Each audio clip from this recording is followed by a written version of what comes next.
السلام عليكم ورحمة الله وبركاته. اللهم صل وسلم على حبيبنا ونبينا سيدنا محمد رسول الله عليه الصلاة والسلام. يلا نعمل تتبيلة الفراخ مع بعض. طبعا على ما اعرف، يعني متهيألي كانت انت حفظتوها. تتبيلة الفراخ بتاعتي دايما اللي بعملها المفضلة. لو هعمل فراخ زي المشوية بس مش على الفحم في الفرن، طماطمتين او تلات حبات قوطة، على كام فص توم، على بصلتين، على قرنين فلفل، على طبعا ماجي، فلفل وكمون وملح وعصرة ليمونة كده. تتبيلة فراخ مية مية، ولا فراخ الجمعية. هنضرب الكلام ده كله في الخلاط. طبعا معانا الفراخ بتاعتنا غسلينها كويس جدا وكانت منقوعة ومتظبطة ومية فل واربعتاشر. طبعا احنا مخرمين الفراخ مغزغزينها كده عشان التتبيلة تخش جواها. فضينا على الخليط اللي احنا عملناه في الخلاط، هنقلبها دلوقتي مع بعض. عايزه تسيبيها تستريح في التتبيله دي تتبيله المشاوي عامه يعني. اللي على الفحم ممكن تحطيها على الفحم على كده، ممكن تحطيها على النار. عايزه تسيبيها ساعتين تلاتة في التتبيله ماشي. عايزه تحطيها على النار وترفعها على النار على كده برضو مش ماشي، يعني مش فيش مشكله.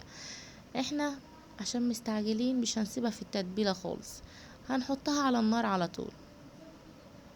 اهو كده خلصناها، بنقلبها كويس جدا جدا عشان تشرب التتبيله. هنا هنعمل صينيه البطاطس اللي هنحط على وشها الفراخ. ايوه، صينيه البطاطس بالفراخ. بس احنا مش حابين يكون في بطاطس كتيره وكده، دي صينيه كبيره جدا. خرطنا فيها البطاطس زي ما انتوا كده حضراتكم شايفين، والفلفل وبصلايه كده، والتشويحه اللي احنا حطينا سوينا الفراخ فيها. التتبيله اللي احنا سوينا الفراخ بيها اهي استوت اهي. هنطلع بقى الفراخ ديت، هنحطها في صينية تانية، والتتبيلة والحاجات اللي هي نزلتها دي هنسقي بيها البطاطس. واخدين بالكم احنا مش هنعمل صلصة ولا الكلام ده كله، هنحطها على البطاطس دلوقتي اهي. ايوه، هي شوربة كده هتخش الفرن هتستوي فيها. واخدين بالكم بالشكل ده. وطبعا الرز بتاعنا احنا قلنا نسلق جنبه كده شوية رز. غسلناه كويس وحطينا عليه المية والزيت والملح.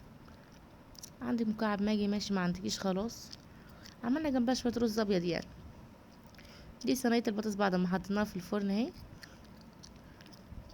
هنسيبها بقى لحد ما تستوي، وبعد كده نحط على وشها الفراخ اصلا استوت، مش اتشوحت، لا استوت اهي كده اهي استوت. هنرص على وشها كده الفراخ. كل ما تستوي لو اتشربت معاكي الإدام اللي احنا حطيناه ممكن تزوديها تاني عندي، لو عندك يعني ممكن تزودي. تمام. عشان بس وشها ما ينشفش. عايزه تخليها ناشفه في الصينيه ماشي، عايزه تخليها متشكشكه كده برضو عادي. انتي حسب ما بتحبي الاكل بتاعك، بس انا بديكي فكره وانتي تعملي بيها بس مش اكتر. كده هنرص الفراخ كلها على وش صينيه البطاطس اللي احنا عملناها. هتاخد لون، لان ليه بقى؟ احنا سوينا الفراخ على البوتاجاز وسوينا صينيه البطاطس في الفرن، بس سويناها بطريقه حلوه ومميزه شويه بالايدام بتاع الفراخ اللي نزل. احنا سوينا بالبطاطس، ما عملنا الصلصه ولا عملنا اي حاجه.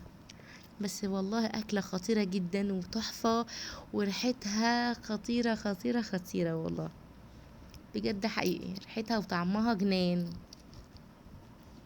الحمد لله. بعملوا الطريقة دي وقولوا ايه رأيكم فيها، اذا كانت حلوة ولا وحشة. بس بجد والله تحفة، والله تحفة بجد. ايه رأيكم في الصينية؟ شفتوا؟ سبتها لحد ما بردت شوية وهديت كده. اهم حاجه بالله عليكم ما تنسوش الاشتراك في القناه عشان يوصل لكم كل جديد، وتفيدوا غيركم بالمعلومه. وما تنسوش اللايك وكومنت حلو كده، اشوف بقرا كل تعليقاتكم. صينيه بطاطس بالفراخ روعه، في غايه الروعه والله. هاي بجد كنت اول مره اكل صينيه بطاطس بالفراخ بالطعم ده. كلتها كتير بس الطعم ده كان طعم مميز قوي. دي كانت فكرتي يا جماعه، واللي طبخت كانت مرات اخويا.